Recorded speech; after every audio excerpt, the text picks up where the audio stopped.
Hey, it's the podcast guy. Sutton United Talk Time on podcast. It's the Sutton Podcast. And there it is! Sutton United of the GM Vauxhall Conference have put out First Division Coventry City, winners of the FA Cup themselves less than 2 years ago. And what a moment to enjoy for the fans of this Surrey side. They've had their moments before, but never one like this. But the whistle goes down.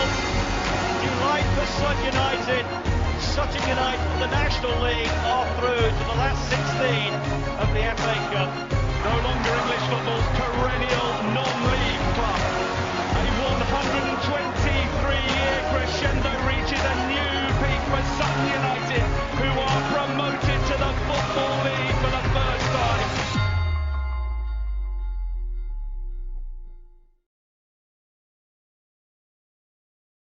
Hello and welcome to another episode of Sutton United Talk Time on podcast. It's the Sutton Podcast. I'm your host Mike and we're in association with Lucky Star Gin as always. Today we have a panel of just Julian at the moment, but it may be rejoined in a minute by Rory as well, but Julian's going to fly solo for the moment. We will be covering the Morecambe away game and look forward to the visit of Holly over Wrexham. Obviously, as always, your engagement is really important. I love reading the comments. Not so much the Wimbledon fans who are taking a lot of glee at the moment, but hey, I don't even know where they are in the league, so I'm taking it as a compliment. They're asking, they know where we are. But you can absolutely just like, share, all the rest of it, and I do really appreciate everything. Get it in front of people's eyes, and share all the episodes, share the pain, love, whatever. We are joined with, as I say, Julian. I haven't written down the last time you were on, but how are you, Julian? How have you been? Yeah, all good. Yeah. I haven't really been enjoying the football, but other than that, yeah, everything's fine. Well, you were just saying that you had a bit of a nice weekend away, apart from. Yeah, I mean, obviously it was a new ground anyway, for the majority of people, I should imagine, and down at the seaside, why not go away for a weekend? Yeah. So a few of us did that, which was brilliant. Friday night, Saturday night, lovely, and found a couple of decent pubs and stuff. So it was, it's very nice. You could have probably rolled back the years if you'd thought about it and found some crazy golf and done the crazy golf tournaments that Gary used to do all those years ago. Yeah. So. A bit of news, ladies' side drew, which is arresting a slide that they've been on very recently. So congratulations to the girls and Lucy. And just found out the assistant manager is someone that I followed on Twitter a little while. And I was like, oh, hang on, I missed that news. What happened? He said, oh, it was only this week. So I was like, oh, thank God I didn't miss it. So yeah, things are changing there. I've pinned down Lucy and in fact Steve, so there'll be a chat with both managers coming up in the next couple of weeks, separate chats, but I'll probably release it together depending on timings. Don't forget the coach bookings are now all available online, so when you buy your ticket you can also do your coach booking at the same time, which is a really, really good idea. I hope that kind of carries on for next season, and I believe the Morecambe coach was a sellout, so it clearly shows something's working on that side, so that's really good. Massive thanks to everyone on the clean up crew. I kind of did wake up this morning kind of pottering around thinking there's something I'm supposed to be doing today, and I couldn't remember what it was because I didn't write it down, and I forgot all about it until I saw the tweet. So it looks like loads was done, so massive thanks. My brother's saying get all that scrap and free cycle just rather than scrapping it, but I'm not sure we'll have time. And one other thing is, I did put a message out earlier, but it's EFL's month, or it's the month of LGBTQ, and I was thinking maybe we could do an episode with people talking about their experiences. Obviously, there's no pressure, and I'm not going to cry if no one wants to come forward. But if you are interested, give us a shout, and we'll try and work out what we can or can't do. Take a breath. And then lastly, on the screen right now is the information from the Paul Allen Foundation, who are doing a collection on Tuesday. So they're asking you to bring a loose change. I'm not entirely sure if there's any beep machines, but there is the QR code on the screen, and I'm sure it will be shared again. So please do donate. I'm sure everyone by now knows about Paul Owen Foundation, but it is the kind of thing that can happen to anyone. And Claire does an awful lot of work getting new defibs into the borough, and they've all got bleed kits as well, so they cost quite a bit of money. But I think we've now got 3 in the borough that she's paid for, maybe 4, maybe doing a misservice. But it's absolutely really really good work. So all that done, rushed through that. JR, Yes. what was your hopes going into the game? We've picked up on a point on I think it was Dell on the forum said after a couple of games, he said, look, if we break everything down into three games, Steve had 7 sets of 3 games, and if we can get 4 or 5 points from those 3 games, we'll be all right. The last batch of games, we got 1 point. So if we had got a result against Morecambe, we would have been still on pretty much that mini target. But what were you kind of hoping for going into the game? Well, really, I wanted 3 points. I thought we owed Morecambe something after somehow losing to them at home after coming back from 2-0 down, and then throwing it away at the end when I thought there was only one team that was going to win, and it wasn't Morecambe. But so I was hoping. I knew they're not anything special. They hadn't won at home since 28th of October, which is actually the same as us. We haven't won at home since the 28th of October either. So I was kind of, and I think Colchester went there and won 1-0. So I was hoping that we would get something out of the game, 3 points really, because we do need to win a game soon. So that was really it. And I thought there was nothing to fear from Colchester. Colchester, Morecambe.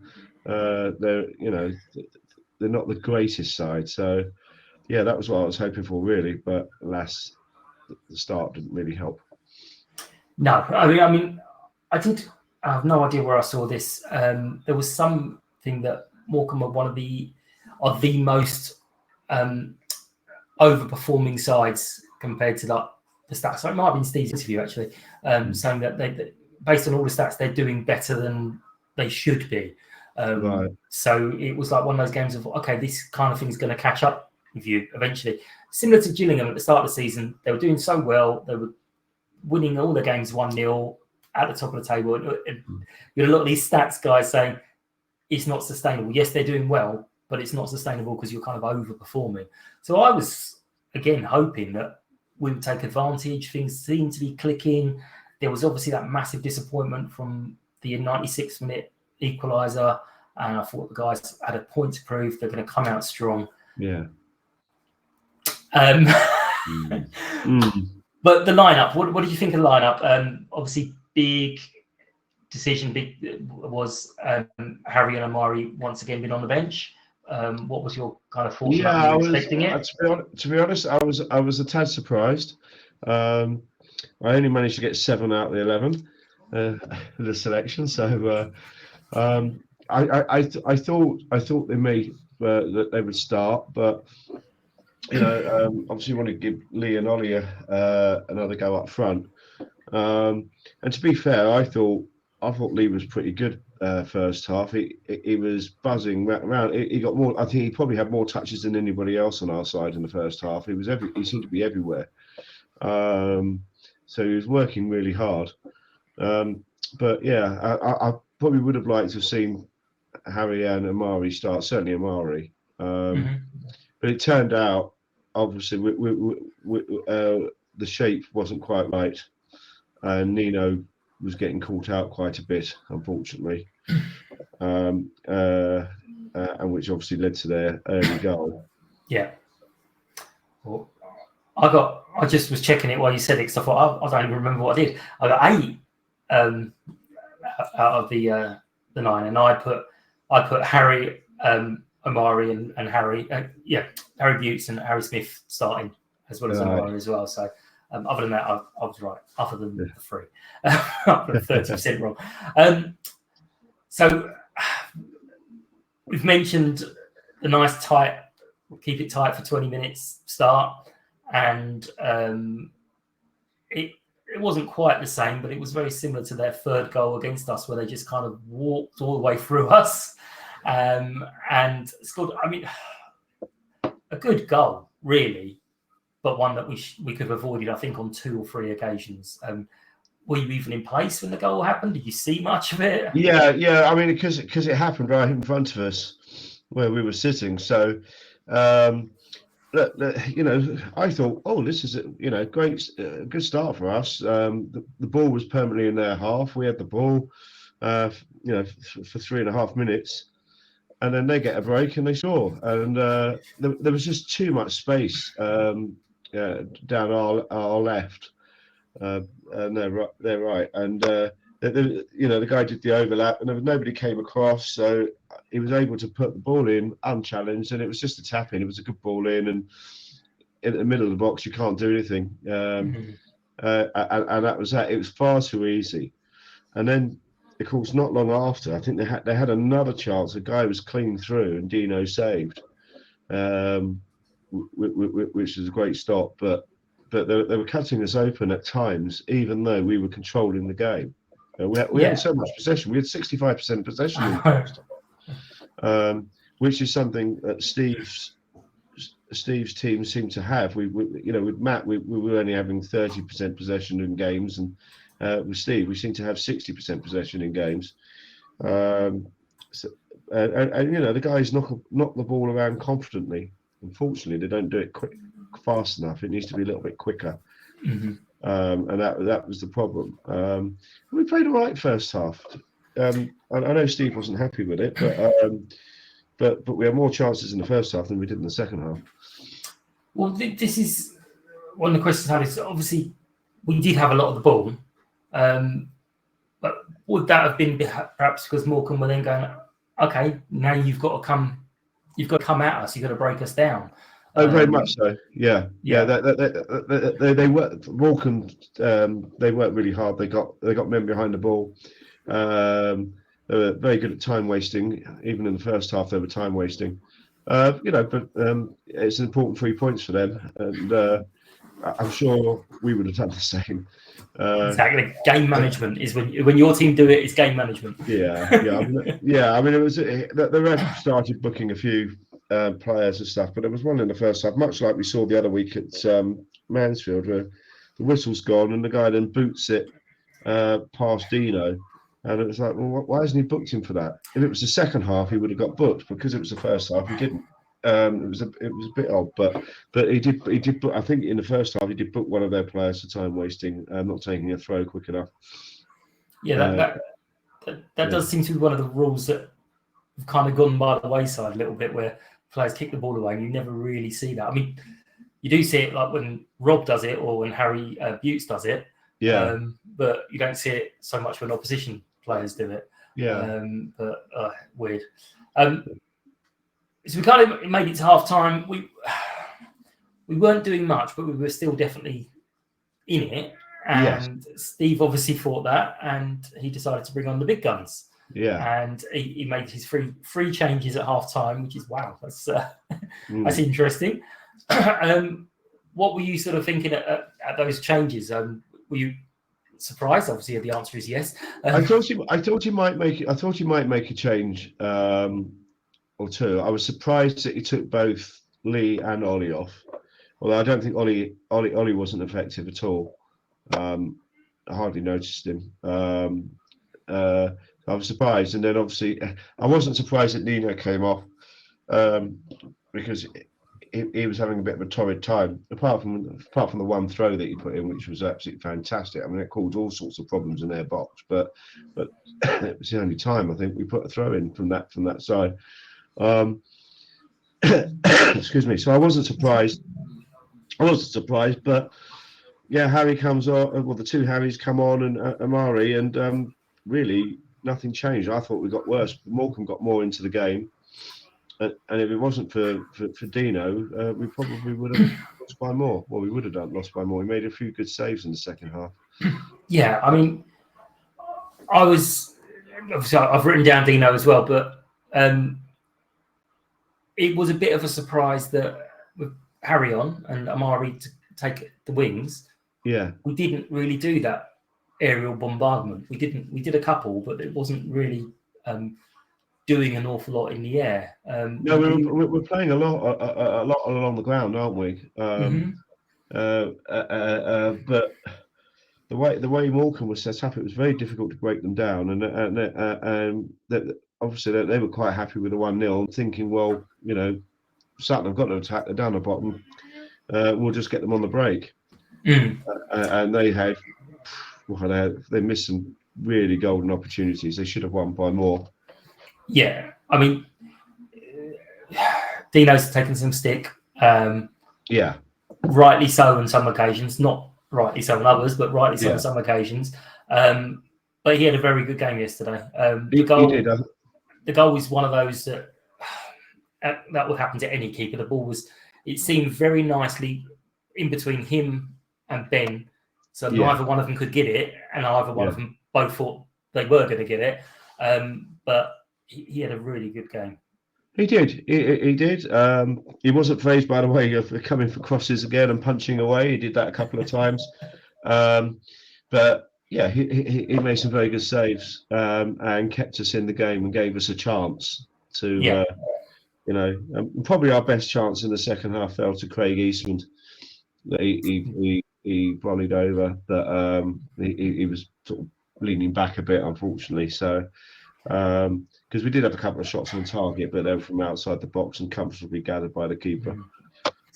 Yeah, Eastie was never going to score 3 and 3. That was just never going to happen anyway. No.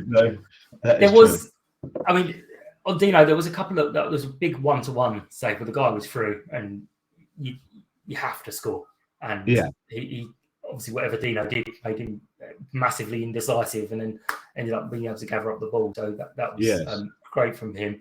There was one moment, I mean, we mentioned Nino in the first half and only one long throw. There was another one where it was all set up for a nice long throw, and he ended up going backwards on a fairly short one to Joe. And it was like, what the hell have you done there? Why have you got this weapon and not use it? Especially as the first one. The first one caused a lot of problems, I felt. I think there was a bit of pinball in the box and stuff. So there was, I wanted to see a few more of those. Yeah. And then second half, we had a free kick in a reasonably good position towards the end of the match, and we took it just bizarrely quickly. And it was just a really, I mean, we set up for free kicks and set pieces. You had Harry on, you had a lot of the big players on, and we took this quick free kick. I mean, were you groaning at the time, or did you kind of think, oh, there's something could be on here? It wasn't. No, I know what you're saying. It was. I just think it might have been in an area of the park where the ball, they didn't like to put it in the box, and they needed to knock it out wide or whatever, and it just didn't work. I think there was a couple of occasions that happened, and it wasn't great, unfortunately. And nothing we did seemed to work, unfortunately, yesterday. No, exactly. I mean, people have kind of resigned themselves to a loss really early, and you're kind of still sitting there going, hang on, there's still 20 minutes to go. We could still nick something here. Obviously, absolutely. I was hoping for my 2-1 right away up to 90 minutes, but did it feel like we could nick something, or did it just feel like we might as well go now? Well, no, the chances were very limited. It felt as though we could have been playing all day and all night, and we wouldn't have scored. But when it's 1-0, you just don't know, and you don't give up hope. No, Well, we know what can happen at 1-0 because it happens to us fairly frequently. So match is over. We've got another non-win. Poor Steve. That's now 6 games and 4 draws and 2 defeats. But they're all very narrow. Obviously, a draw is a narrow result, so either way. But they're all very close results. Yeah. How are you kind of feeling of overall? Is there that improvement that you think we're going to get something, or is it kind of like we're done here now? No, we're not done. I know a lot of people are resigned to it, but we're not done. Not until the fat lady sings, as I say. No, we've got as each game goes by, it makes it more and more difficult. But we can still get out of this. Football's a funny game, and we can go on a little run. You get one win, and then it might be like buses, and 2 or 3 come together. So that's what I'm clutching at. We've still got Grimsby in free fall at the moment. I mean, that may change. We've got them in a few weeks. We've got the Colchester. We've got to go to Forest Green. I feel the way it is now, we have to win those games. We'll see what the results of this next week do. But Grimsby, I think, are playing Colchester on Tuesday night, I think. And then they've got Doncaster as well, I think. But they're playing the teams around them the next few weeks. So I don't know, but we've just got to start. We've got to get a win somewhere, and then I do feel that we've got to win either against Wrexham or Bradford, really, because the gap could get a little bit bigger after next weekend if we don't. But you don't know. It's a funny game, As someone said, we could win the last 10 games of the season. Go on a 10-game winning one. I mean, I know it's unlikely, given that we've only won 4 all season, but it is that, and that's where I've said for a good few weeks now, where the frustration with this group of players is they could easily go on a massively long run. I mean, unlikely, as you say, but it's not just the 10 games. They could win the next 15 games, and we'd all be going, well, what was the worry there? So there's lots they can do. It's just, could they do it a little bit quicker and set our minds at rest? That'd be nice, guys. We just need a little bit of a rub of the green, a little bit of luck. We're not getting. I mean, look, we didn't. That was probably our worst game yesterday under Steve. Yeah, pretty safe to say that. I think, and didn't create much. Where in other games we have created and somehow haven't scored, and we haven't had perhaps the rub of the green. But there wasn't really anything yesterday, and you just, if you're mid-table, you're like last season or whatever, you just shrug your shoulders and say, well, it's just one of those games. We go again on Tuesday and we'll get some points. But because we're right down the bottom, it makes it really difficult, because we are just running out of games now. And so people are saying, we've not lost anything, we've not lost any ground, this team lost, that's it. But it is the games that are being ticked off as we go along. And the more games get ticked off, the better it is for Grimsby and Doncaster, because we've got less chance to close that gap. I mean, I did ask anyone, was there any bright points? Was there any positives? And good old Andrew Jackson come back with and said the meat and potato pie was lovely. So there was another one. Chicken and leek one. That was very nice. Yeah, so there we go. You said the exact words I wrote down. There's a lot of doom and gloom. Strangely, and this is something I sort of did worry about a few weeks ago, there's quite a few anti-Steve voices already, and giving him a bit of stick. And I did say, I know it's silly, but there's interviews, I think, builds that little bit of relationship where people aren't warming to him at the moment. Hopefully, obviously, when I get to talk to him, everyone will warm to him nicely. Yeah, I mean, I think people have to understand that, he's a completely different man from Matt. And probably most managers are more like Steve than they are Matt. Matt was unique, and he obviously will always hold a special place in our hearts because of what he's done for us. And Steve's got that to deal with as well, I suppose. So we do have to give him time. I know, he's obviously tinkering around, and I call him the Tinker Man because he does tinker a bit with the team. But he knows what he's doing. He's the qualified coach, and we just give our unqualified opinions. So, we pay to watch, exactly as I've said many times. We pay money to watch football, and they get paid to do it. So there's a big difference there.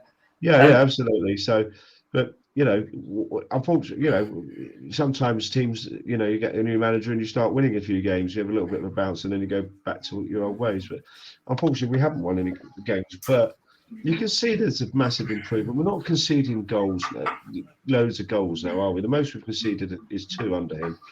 All right, we're not keeping any clean sheets either, but it's a lot tighter. Teams are, Harrogate, 2 shots at goal, 2 goals. Doncaster, 1 shot at goal, 1 goal, and that was obviously a penalty. So we are keeping it a lot tighter. It's just not quite going our way. Every time a team shoots, it seems to go in.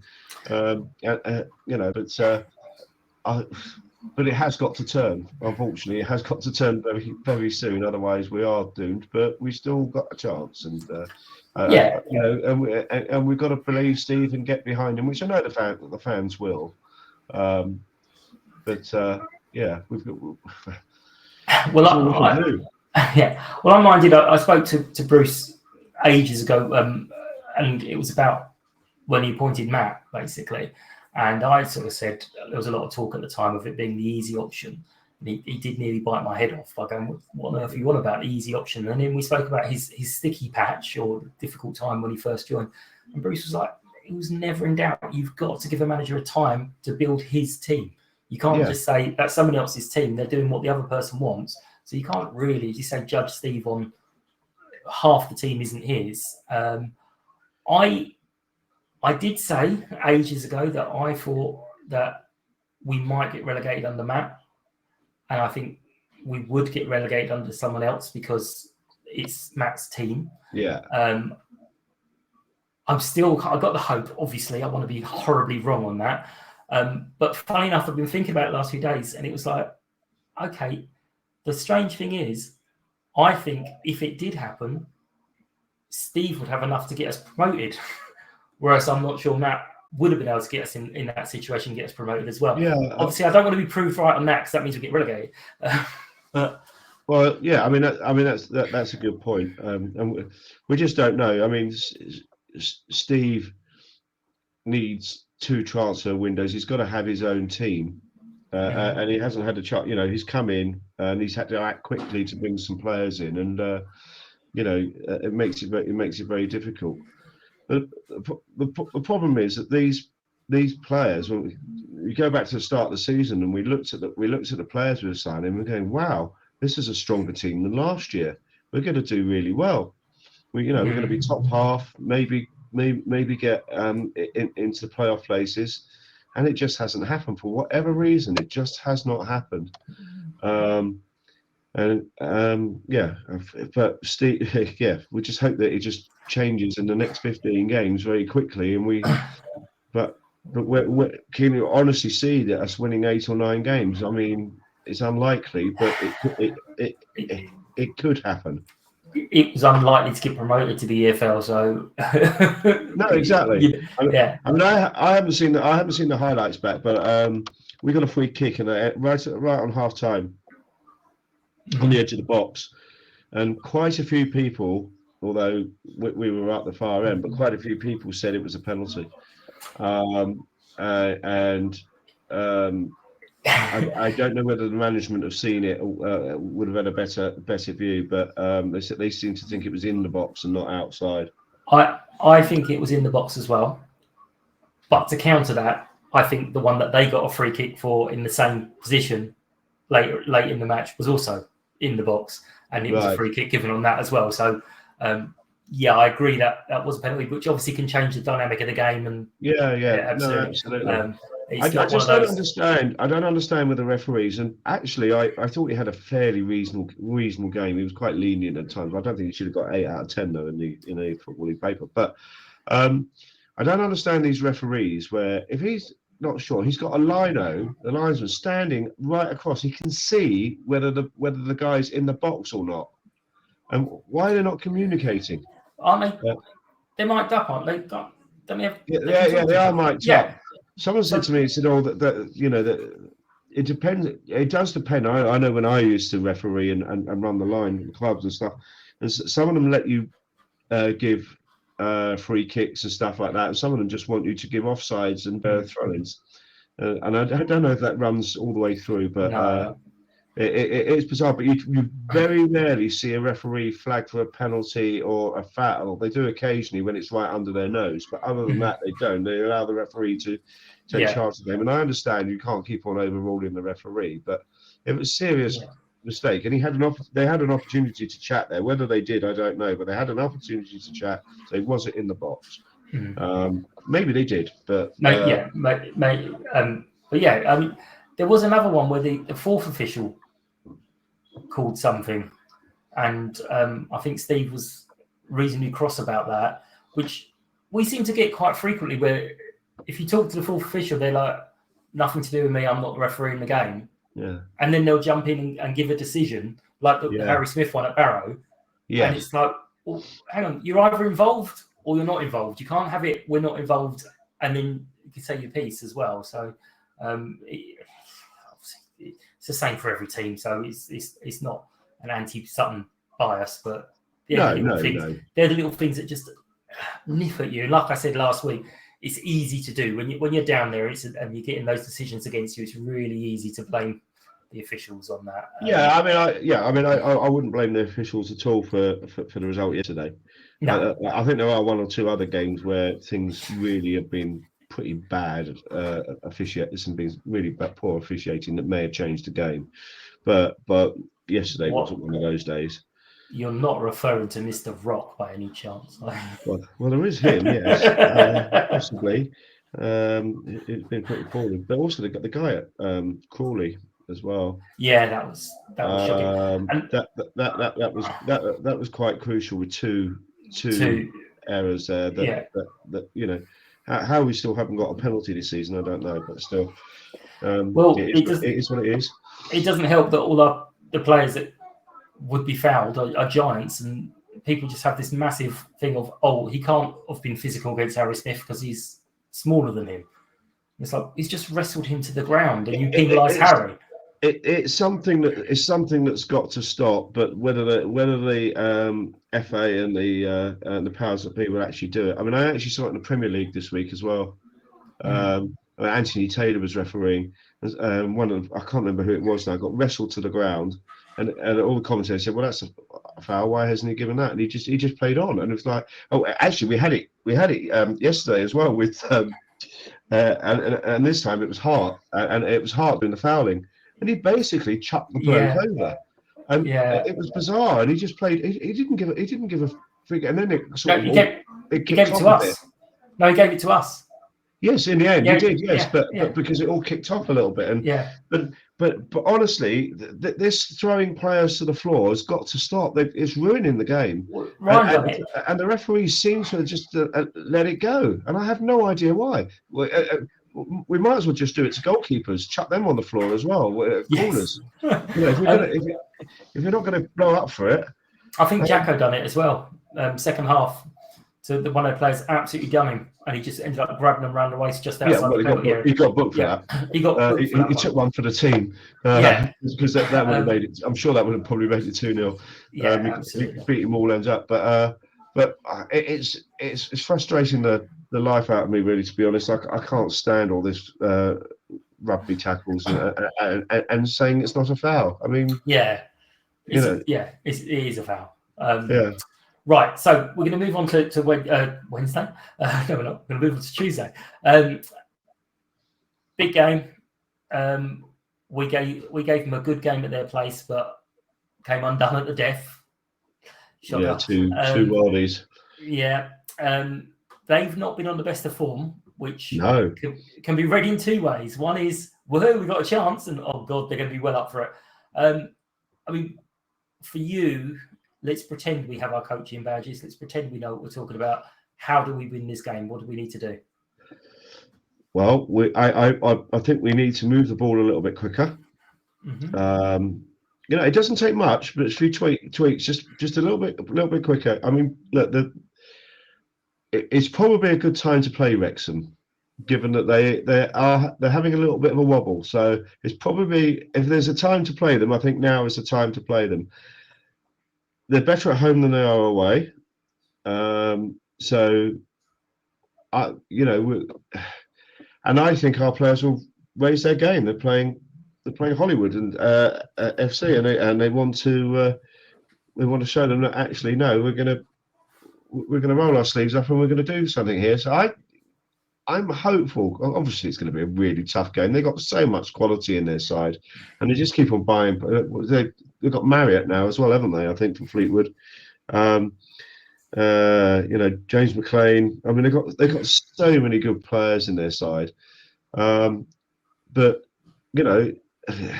it's a cup game. Treat it as a cup game, and who knows? Maybe Steve needs to go to their room and introduce himself as a Welsh legend, and just psych him out a little bit. Yeah. I mean, I'm hopeful. I'm going to be hopeful, although if you see my prediction, but no, I am hopeful that we'll get something out of the game. Ideally 3 points. I mean, that would be great, wouldn't it? I mean, if we beat Wrexham, and then I think that really will give the guys a real boost. Exactly. So let's do this. I'm sure they're going to be well up for it. But I just hope that Wrexham don't have the quality that they had at their place, because that was a real kick in the guts, because the guys played so well. Mm. They really did. Again, there's little rubs of the green. We should have had a throw on. It went to them, and then 30 seconds later they go and score the winner. Which it's the way it goes. But I'm sure we'll give it a go. The guys are trying. Might not be good enough, but they're giving their all. I think, but we do have to move the ball. I think we just got to pass it. We've got to move the ball quicker forward. Positive passes, the sideways stuff and all that's fine. You don't have to move that necessarily quickly, but it's the incisive stuff, pushing it forward. When you're driving forward, you've got to move that ball a little bit quicker. Yeah, I mean, there's a lot of people have mentioned about the possession. We've had 65%, but it's what you do with it. Is a really good stat, which apparently it's quite difficult to get hold of unless you pay a load of money.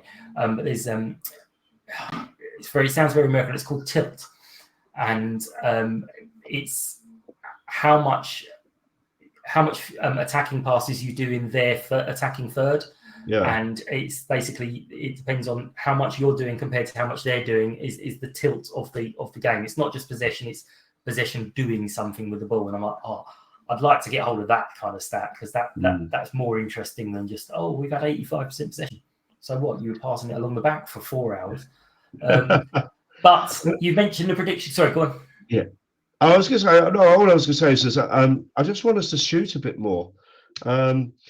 And we see this with a lot of teams, and for whatever reason, they want to pass it out wide and then get the ball in that way, but then that gets closed down by the defenders, and then have to pass it back again. But sometimes you get a chance, and in the centre of the goal, just hit it. Mm-hmm. Deflections, I don't know if you saw the Premiership game yesterday, Newcastle. I mean, that was a wicked deflection that went in the corner, and if you don't shoot, you don't score, and we need to have a few more goes. I know we do at home. Doncaster, I think we had 18 shots and stuff, but we have got to. We just got to put a foot through the ball sometimes. I think we just need to do it. A bit of quality. Well, you mentioned at home, Ryan scored the goal against Harrogate, and it was just hit it from way out. It clipped someone, went in. It's like it took a little deflection which put the keeper off, didn't it? And, but you need to do more of that. I think, we may get our rewards. I mean, not all the time, but I know that when players are attacking and the defenders know that they want to cut inside and curl one in, which Will Randall did very well quite a few times, and they couldn't stop him when he was playing for us. But we haven't done that at all this season. They've tried, but then it's always been blocked off. So you have to try something a little bit different. But sometimes it's a bit too intricate. Some of the play we're doing, and it doesn't work. But well, anyway, just give it a go. It's Tuesday. Give it a game. Yeah, I was supported Ireland always supported Ireland, but in those famous World Cups and stuff, and it was give it a lash. Just right out, just hit it and see what, oh, I'm winning. Oh my God. Yeah, absolutely. So you mentioned the predictions. Yes. This is your early prediction. You've obviously got the right to change it up until kickoff when you put your actual competition score in. But so early days, what is your prediction for Wednesday? So Tuesday. Why do I keep saying Wednesday? I don't know, Man City playing them or something. No. Champions League. Well, I've predicted, and I've only done this because I'm absolutely useless at predictions. I don't think I've got one right this season. So even when I'm trying to be serious, so I predicted Wrexham to win 4-1. Okay, fair enough. On the hope that that's going to be completely wrong. I think we will score. I wouldn't be surprised if it's a draw, to be honest. But I'd love it. I'd absolutely love it if we can get a win. And especially if Ryan Reynolds and Rob McAnally are there. And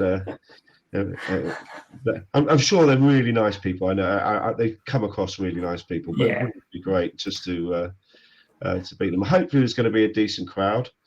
Yeah. I'm sure there will be, but Champions League's on that night and stuff, and it's a long way to come from Wrexham. But they have probably a lot of support in London, so I'd say they've got quite a lot of interest.